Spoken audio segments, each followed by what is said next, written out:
whether, life would feel different for us on the 1st of November if he delivers on his most important promise, which is to get us out of the EU by the end of October. I suppose it depends on exactly what kind of deal we strike. But what we will, I think, do is have a standstill, a zero tariff, zero quota arrangement whereby we smooth things over for business, where we make sure that they don't have any unnecessary bumps or shocks, and then we get on with negotiating a free trade agreement. And in the context of that free trade agreement, we solve all the issues of how to have frictionless trade at the Irish border and everywhere else. And so in that, from the 1st of November onwards, though, the work can begin on launching a global Britain, a country that is able not only to do free trade deals, but also to start thinking about ways in which we can really boost the UK economy. Think of the ways in which we could start diverging, if necessary, from the EU rules on whatever it happens to be on bioscience or financial services or areas in which we happen to be very strong. We'll be able to start thinking a bit differently. So it's a big opportunity for this country. And I think it's about time we started thinking about that opportunity and started being a bit more positive. I'm sure you're right about that it is time that we look beyond Brexit. But people, I think, would still quite like to have a sense of what day one means. I mean, would your hope be that for a period we would still be in the customs union, for example, so that there would be so-called frictionless trade with the rest of the EU until your new free trade deal is being negotiated? That obviously follows from what I've said about a standstill with a zero tariff, zero quota arrangement. But clearly what will happen at some point in the next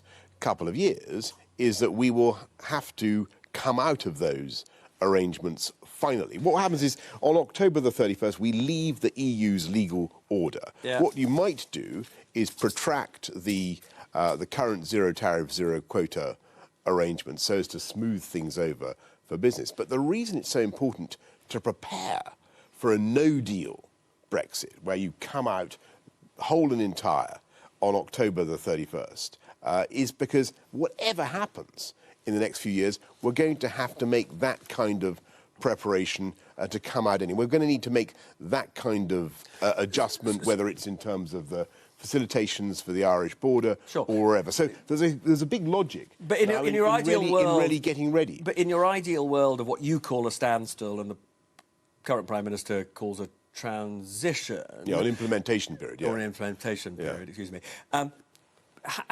She had, a maximum of 21 months for that. What would your maximum be? I wouldn't want to go any longer than necessary, and I certainly is that 21 months? I mean, it's 21 months. We've got to come out well before the next election. Put it that way. So it's got to be well before the. So, but it could run up to 2022. I wouldn't want it to go as long as that.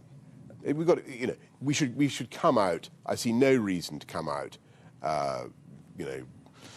Delay until the next election. We should come out well before the next election. End of 2020, is that a deadline? I'm not going to. Well, I think the deadline initially was the end of 2020. It was 2020. It was then extended, as you remember, to the end of 2021. Would for you end of 2020 be a deadline? I don't want to put a deadline, except to say I want it to come out well before the next election. And the crucial thing is to come out on October the 31st, make sure that we leave the EU's legal order, and then any negotiation we do about the free trade agreement, as I say, should not take any longer than a year or so, a couple of years, and then come out well before the next election. Now, you said you don't want a no-deal Brexit.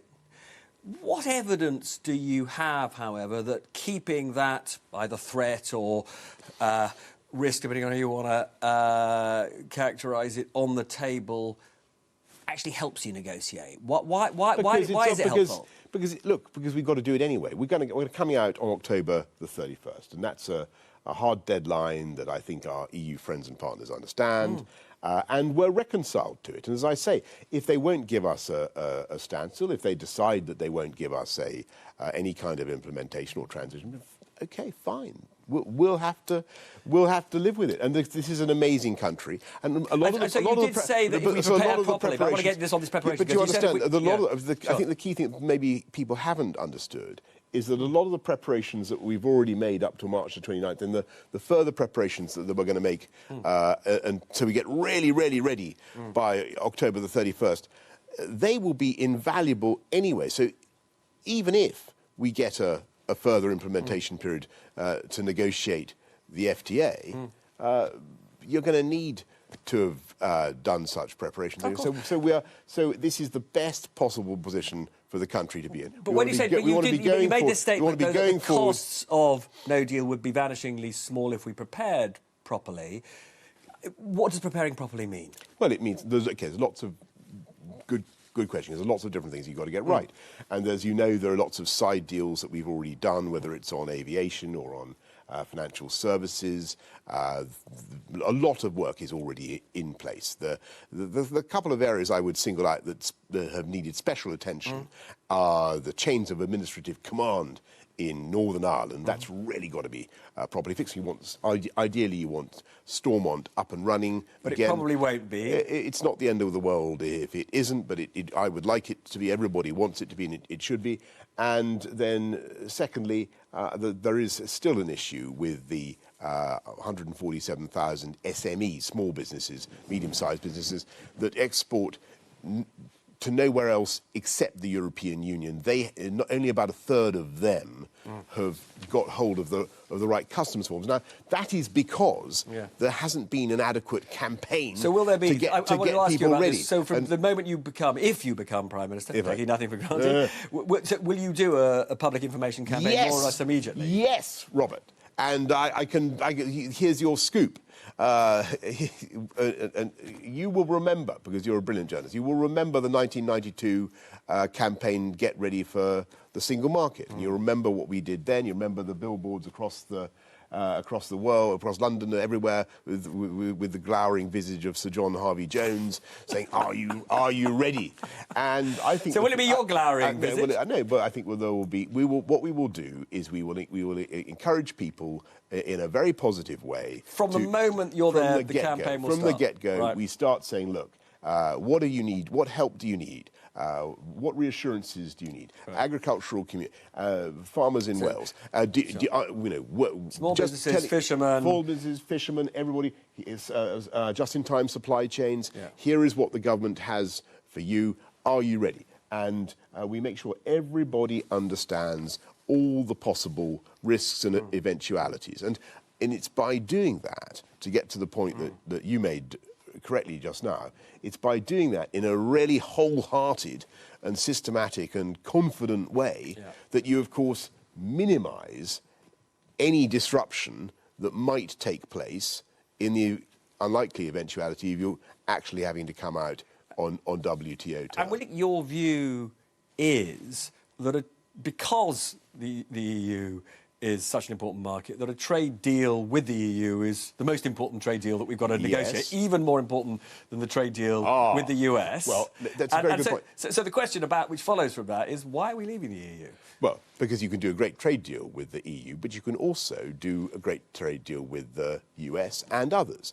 Now, the funny thing is the EU 10 years ago represented substantially over half our export market. It's now substantially under half in its still our most important market. It is, but the United States is by far our single most important national destination for British exports. But it's still half the size of the European market. But look at the growth just in the US alone. Look at the growth in the Commonwealth countries. Look at the growth in export markets around the world. But you've got to get the trade deal with the EU right. Of course you have, but don't forget that they have a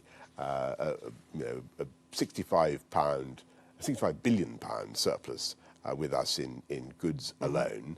They have a massive incentive to get a great free trade deal done with the UK, and that's what we're going to do. Now, we don't want to stay on... I've got one final sort of Brexit question, but I would like to move on to other things. And it is this, obviously the most difficult issue for this Prime Minister has been this issue of how you keep the border between the Republic of Ireland and Northern Ireland open.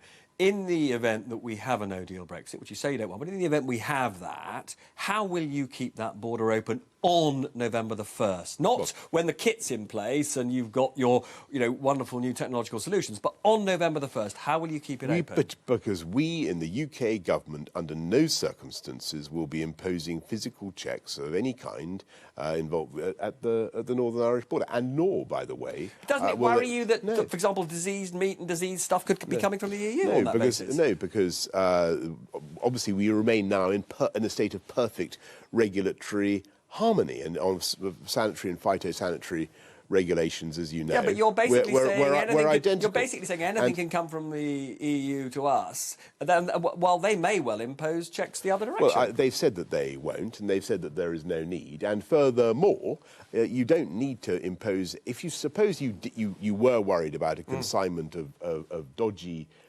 beef or whatever that had come in, let's say from the United States or somewhere. Don't do down the United States beef exporters. But so there's there was a consignment of beef that didn't in some way conform with EU standards that had come into Belfast. All right, and I don't know. Think of another country. And the issue was what was going to happen to that beef when it was sold on across the Northern Irish border. There are plenty of ways already to verify rules of origin, to check for sanitary and phytosanitary qualifications away from the border. And that is where you do it. But just to be clear, and you're aware of this, if you don't put in place, as you know, these away from the border technological solutions, you know that you'll have to allow goods in from the rest of the world without checks and without tariffs, that you can't do any trade deals until you solve the Northern Ireland border problem.